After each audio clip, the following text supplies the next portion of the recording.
Top 7 things to do in New Orleans. 1. Black Heritage Tour. In my opinion, this is a mandatory attraction and a great way to start your trip, as you find out how the black culture is a main ingredient to the amazing food and music scene that makes this city so unique.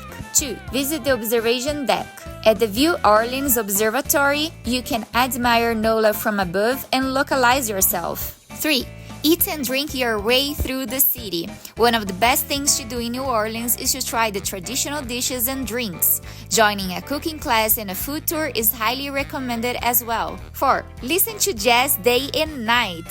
You are in the home of jazz, so make sure you don't miss any opportunity to attend to concerts and feel the beats in your bones. 5. Go kayaking in a swamp. Observe birds and alligators as you paddle through one of the city's nearby swamps. Make sure you leave no trace. 6. Walk around. Reserve some time to freely walk on the streets to check out some of the landmarks, parks, and stores. 7.